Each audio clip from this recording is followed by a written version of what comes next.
사도신경으로 우리의 신앙을 주님께 고백드리겠습니다. 나는 전능하신 아버지 하나님, 천지의 창조주를 믿습니다. 나는 그의 위라스 아들 우리 주 예수 그리스도를 믿습니다. 그는 성령으로 잉태되어 동정녀 마리에게서 나시고 본디오 빌라도에게 고난을 받아 십자가에 못 박혀 죽으시고 장사된 지 사흘 만에 죽은 자 가운데서 다시 살아나셨으며 하늘에 오르셔 전능하신 아버지 하나님 우편에 앉아 계시다가 거기로부터 살아있는 자와 죽은 자를 심판하러 오십니다. 나는 성령을 믿으며 거룩한 공교회와 성도의 교제와 죄를 용서하는 것과 몸의 부활과 영생을 믿습니다. 아멘. 찬송가 425장입니다. 425장.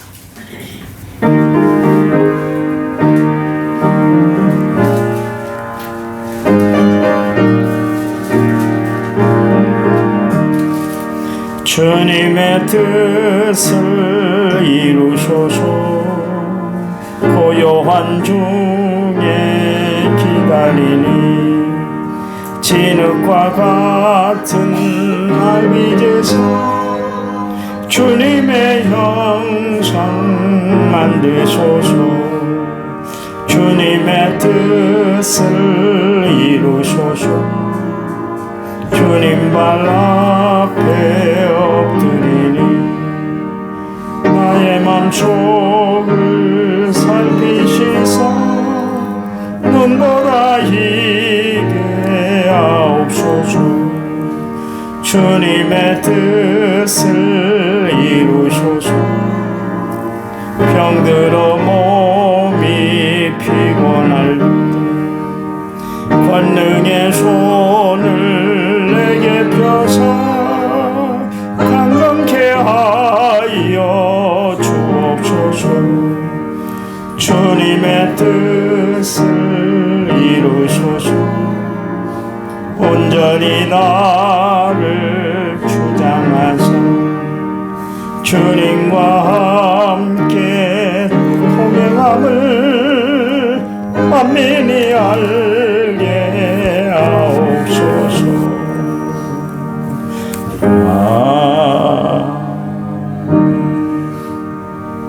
성경 말씀 보겠습니다. 어제 읽었던 말씀인데요. 잠언 4장 20절에서부터 23절까지 22절, 22절까지. 내 아들아 내 말에 주의하며 내가 말하는 것에 내 귀를 기울이라. 떠나게 하지 말라. 내 마음속에 같이 읽겠습니다. 그것은 얻는 자에게 생명이 되며 그의 온 육체의 건강이 됨이니라. 아멘. 찬양 부릅니다. 1천 제 7천 네 번째를 제가 드렸는데요. 경배와 찬양 두꺼운 책 366번 낮엔 해처럼 밤엔 달처럼 366번입니다.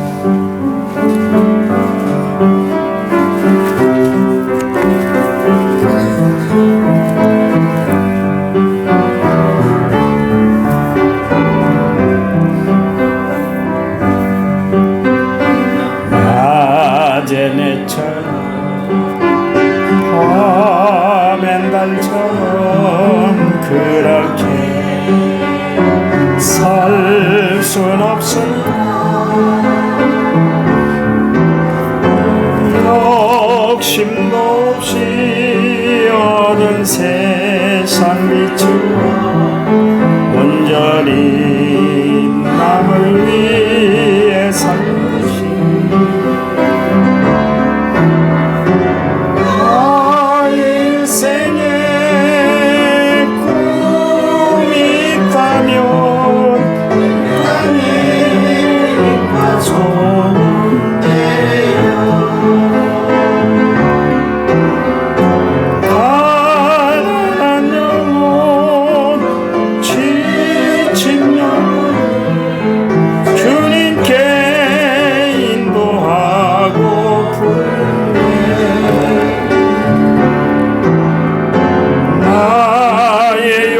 주님이 나의 못난 자가 언제나 커다란 짐대요 나를 짓눌러 마음을 공복해 하니 예수여 나를 도와주소서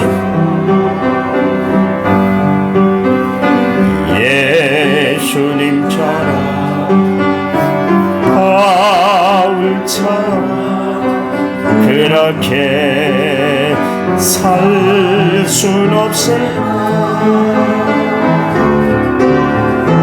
남을 위하여 당신들의 온몸을 온전히 버리셨던 것처럼 주의 사랑은 베푸는 사랑 값없이 커져주는 사랑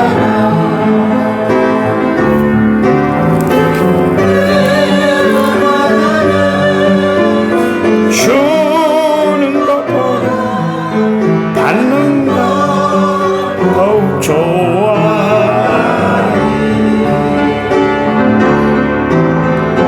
나의 입술은 주님 닮은 듯하며 내 마음은 아직도 추워요 나를 사랑만 계수하고 있으니 예수님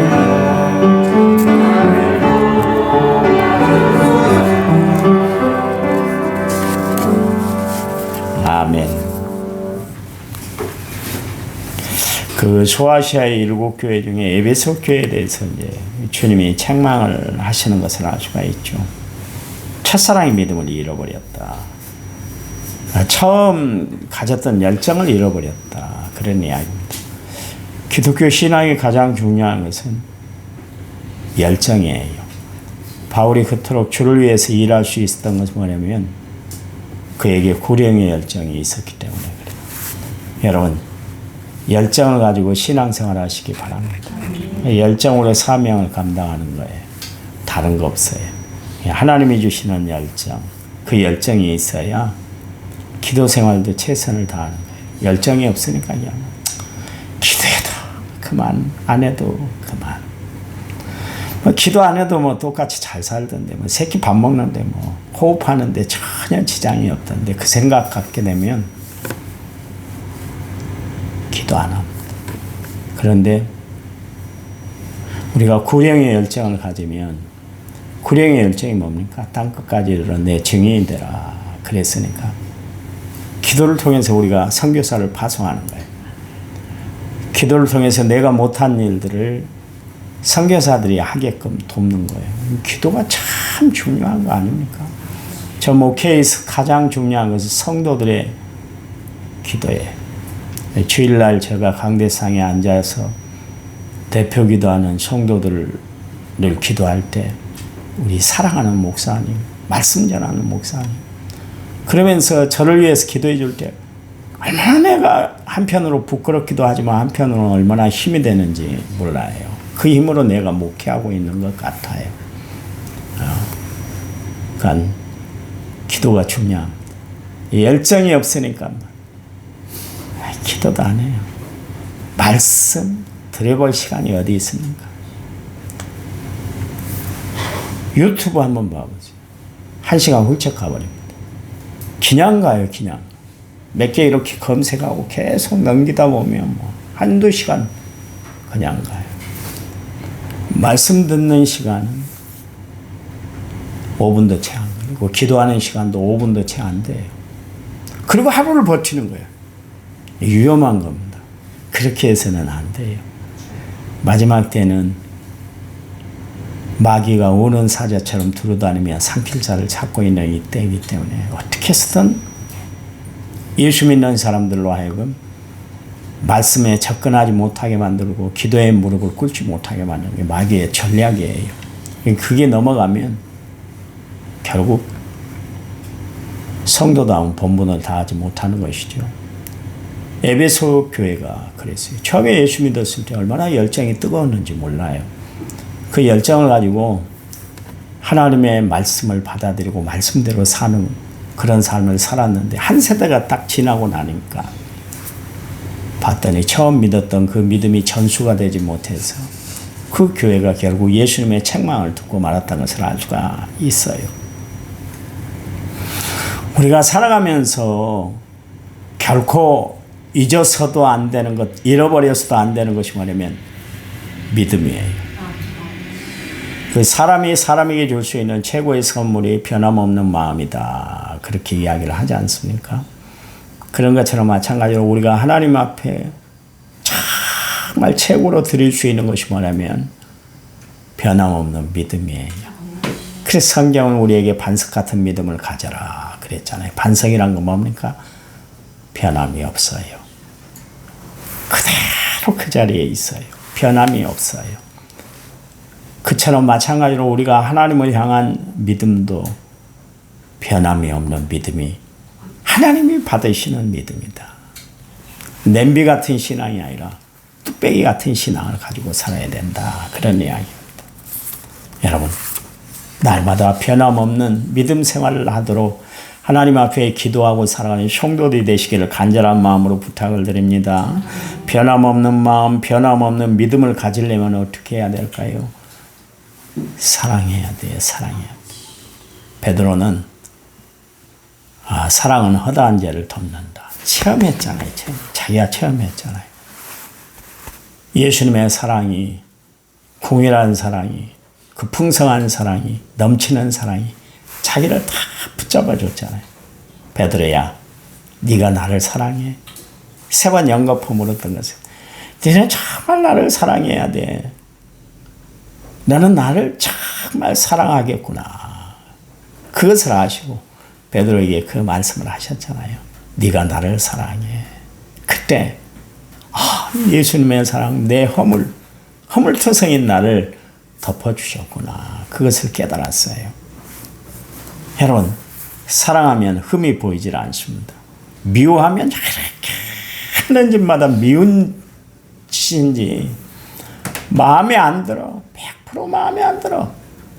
그래서 막 지적을 하고 비난을 하고 판단을 하고 그러는데 사랑하니까 다 가려지잖아요. 다 가려. 사랑하니까 넘어가게 되잖아요. 사랑하니까 이해하잖아요. 사랑하니까 내 마음이 관용하게 되지 않습니까? 그렇잖아요. 사랑하면 좋은 것만 보입니다. 그러니 여러분 사랑으로 이웃을 대하시기 바랍니다. 사랑으로 성도들을 대하시기 바랍니다. 사랑하는 마음으로 하나님 앞에 날마다 나오는 성도들이 되시기를 진실한 마음으로 여러분에게 부탁을 드립니다. 마리아처럼 사랑하는 마음으로 향유컵을 다 깨서 주님께 드렸던 것처럼 우리 모든 것을 다 드리고 사는 거예요. 시간도 드리고 물질도 드리고 내 재능도 드리고 내 몸 한 목숨까지 다 드리고 사는 거예요. 그게 하나님을 사랑하는 마음이에요. 마음. 성경은 우리에게 늘상 가까이 해야 할 것 그리고 멀리 해야 할 것에 대해서 이렇게 구분을 해놓으셔서 말씀을 하셨잖아요. 멀리 할 그것은 분명히 우리에게 이득이 없다는 거예요. 이득이 있으면 주님이 그 말씀을 하셨겠어요. 분명히 그런 삶을 살면 우리 삶에 폐해가 끼쳐지기 때문에 좀 멀리 해 그랬어요. 가까이 하면 유익이 있고 넘치는 복이 있기 때문에 가까이 하라 그렇게 이야기를 하고 있습니다. 특별히 하나님이 가장 우리가 멀리 해야 할 것을 뭐라고 말씀하셨냐면 죄는 용납이 될 수가 없기 때문에 그래요. 여러분 다윗 얼마나 하나님 마음에 들게 활동을 했어요. 생활했어요. 늘 아침에 일어나면 하나님의 말씀으로 저녁이면 늘 하나님 앞에 기도하는 마음으로 주야로 다 주님을 생각하며 살았던 사람이 다윗인데도 불구하고 그가 죄를 지었을 때 하나님은 묵과하지 않으셨어요. 사랑하시기 때문에 죄를 건드리셨고 죄의 문제를 나단 선지자를 통해서 지적하게 하셨잖아요. 왜냐하면 죄는 방향을 바꾸게 만들기 때문에 그래요. 죄는 하나님 앞에 온전히 설 수 없도록 만들기 때문에 그래요. 하나님과 교통, 하나님과 교제, 하나님과 함께하는 삶은 죄를 멀리할 때 이루어지는 삶이에요. 하나님은 죄를 미워하세요. 내가 거룩하니 너희도 거룩하라 말씀하신 뜻은 뭐냐면 나는 죄를 참아볼 수가 없어. 얼마나 죄를 볼 수가 없었길래 당신의 독생하신 아들 예수 그리스도를 십자가에 달고 우리 죄 문제를 해결해 주실 정도로 하나님은 죄를 심각하게 다루고 있어요. 우리는 죄를 너무나 쉽게 생각하고 너무나 쉽게 여기고 살아갑니다. 현대 사회에서는 죄가 얼마나 우리를 유혹하는지 몰라요. 이런 때 우리가 분명히 우리 자신을 지킬 수 있는 비결은 뭐냐면 죄를 멀리하는 거예요. 왜요? 죄의 삭은 사망이기 때문에 그래요. 죽음이요. 우리가 죄진 상태로는 천국 갈 수 없어요. 죄 문제를 해결해야만 되는 거예요. 그래요. 그래서 바울은 죄는 모양이라도 본받지 말아라. 죄는 딸 것이 아니야. 분명하게 선을 그어서 이야기를 하고 있지 않습니까? 그런가 하면 우리가 가까이 해야 할 것이 있는데 그것은 뭐냐면 하나님이세요. 아삽이 이야기하잖아요. 하나님을 가까이 하는 것이 내게 복이다. 그래서 여러분 진짜 복된 인생은 어떤 인생이에요? 악인의 길을 따르지 아니하고 죄인의 길에 서지 아니하고 오만한 자들의 자리에 앉지 않는 것. 철저히 구분하고 살아갈 줄 아는 것. 오직 하나님만 바라보고 하나님 말씀 붙들고 살아가는 인생, 그게 바로 복된 인생이다. 그런 이야기입니다. 다른 거 있습니까? 돈 벌어봤잖아요. 건강 해봤잖아요. 그렇잖아요. 세상 권세 누려봤잖아요. 그게 뭐가 남습니까? 돈 지기는 했는데 쓸 줄을 몰라. 평생 그렇게 어리석게 살아. 벌벌벌벌 떨어. 하나님을 무서워하는 것이 아니라 돈을 무서워해. 내 통장에서 마이너스가 조금이라도 되면 세상 무너진 것처럼 불안해하고 어쩔 줄은 몰라. 돈이 하나님이 된 사람들이 있어요. 돈에 절절매는 사람들이 있어요. 회장들 봐보세요. 절절매잖아요. 절절매잖아요. 돈 떨어지면 어떻게 할까? 우리 회사 재정 위기 찾아오면 어떻게 할까? 그 팔팔팔 떨면서 살잖아요. 마음 편한 것 같아요. 안 편해요. 그 사람들. 돈 많이 벌면 뭐 세상 떵떵거리고 살 것 같은데 돈 많은 우리나라 재벌들 중에 형무소 안 갔다 온 사람들이 어디 있습니까? 안 갔다 온 사람이 어디 있어요? 어디 있어요? 봐보세요. 돈이 최고인 것 같지만 아니요. 건강? 아이고 같이 운동하는 분이 매번 나가면 대회 나가면 막 성적을 올리고 나하고 얼마나 친해지는지 몰라. 근데 엊그저께 심각하게 그 팀들이 모여갖고 이야기를 하더라고요. 그래서 무슨 일이요? 물어봤더니 아유 우리 회원 중에 내가 잘 아는 그 양반이 뭐예요? 요거 뭐예요? 암 사기라고. 그 정도는 차츰 알아먹어야지. 하루아침에 얼마나 건강하신지 몰라요. 그 양반이 막 대회 나가면 늘 1등을 하고 등수 안에 들고 늘 대표로 뽑히고 그런 양반, 건강한 양반인데 하루아침에 몰랐대요. 그게 우리 인생이요. 알았으면 미리 방비하고 예측 가능하면 그걸 미리 대비를 했을 텐데 그냥 있다가 당하잖아요. 건강 누가 확신하고 살아요? 생명 누가 보장받고 살아요? 이런 속에 우리가 누구를 의지하고 살아요? 하나님밖에 없는 줄 믿으시기 바랍니다. 그러니 우리는 하나님의 도우심이 필요하고 하나님을 전적으로 우리는 의지하고 살아갈 수밖에 없어요. 세상에 뭐 다 아무것도 아니더라고요. 내일 모레 선거 치른다고 저 난리를 또 피우는데 무슨 소용이 있습니까? 그거면 뭐 천국 아랫목이 다 보장된다고 그럽니까? 아니잖아요. 아니고 세상 것은 언젠가 우리가 다 놓고 갈 거예요.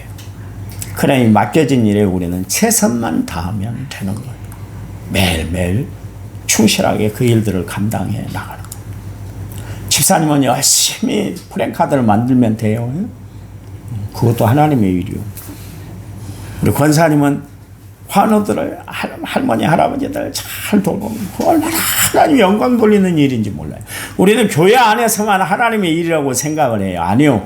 교회 밖에서도 하나님의 일들이 진행되고 있다는 것을 아시기 바랍니다. 여러분이 밥을 잘 만들어주는 것, 반찬을 잘 만들어서 맛있게 식탁에 올리는 것, 그것 하나님의 일이요.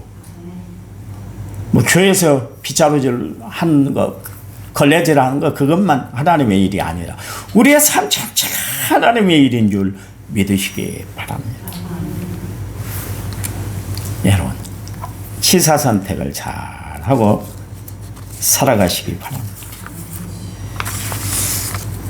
성경은 우리에게 이야기하잖아요. 마음에 독한 시기, 질투, 원망, 불평, 교만, 탐욕, 악독, 더러운 정욕, 우리 마음에 사라져야 할 것들이에요. 그런데 이런 것들이 우리 마음에 가득 차고 살면 우리는 하나님 자녀다운 모습을 다 잃어버리고 살게 되는 거예요. 바울은 마음에 막 솟아나는 인간적인 그 문제들 때문에 적지 않은 갈등을 겪었던 것을 알 수가 있습니다. 그래서 로마서 7장 15절 말씀에 내가 행하는 것을 내가 알지 못하나니 곧 내가 원하는 것은 행하지 아니하고 도리어 미워하는 것을 행합니다. 그러십니다. 자기가 원치 않은 일들이 자꾸 막 행해진다는 거예요. 시기하고 질투하게 되고 미워하게 되고 원망하게 되고 불평하게 되고 자꾸 이거는 하나님이 원하시는 마음도 아니고 내 마음에 있어야 할 것도 아닌데도 불구하고 자꾸 그런 마음들이 막 바울에게 막 솟아나는 거예요. 그래서 로마서 7장 17절 말씀에 이제는 그것을 행하는 자가 내가 아니요 내 속에 거하는 죄다. 그래서 내 마음 성령님이 지배하고 있는데 내 마음속에서 자꾸 이런 일들이 생각나고 이런 일들이 자꾸 솟아나는 것은 내 속에 있는 죄 때문이다. 그러면서 로마서 7장 19절 말씀에 바울이 얼마나 죄의 문제를 헷갈리고 갈등이 컸던지 내가 원하는 바 선을 행하지 아니하고 도리어 원하지 아니한 바 악을 행하는도다. 그랬습니다.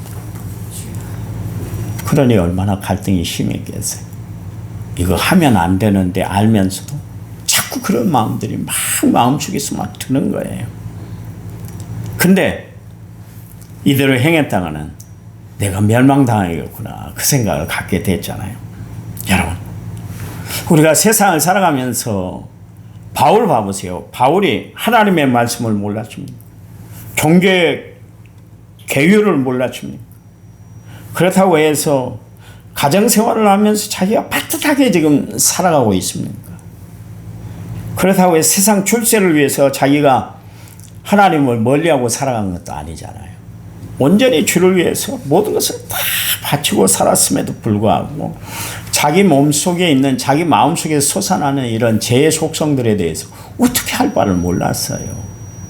바울도 그랬다면 세상에 묻어 사는 세상과 함께 살아가는 우리는 얼마나 하나님 앞에 애쓰고 힘써야 되는지 몰라요.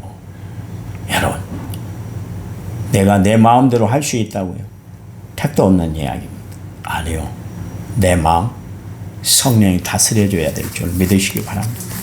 하나님이 내 마음을 주장해야 될 줄 믿으시기 바랍니다. 솔로몬이 지혜가 없었습니까? 세상 명예가 없었습니까? 권세가 없었습니까? 가진 부가 없었습니까?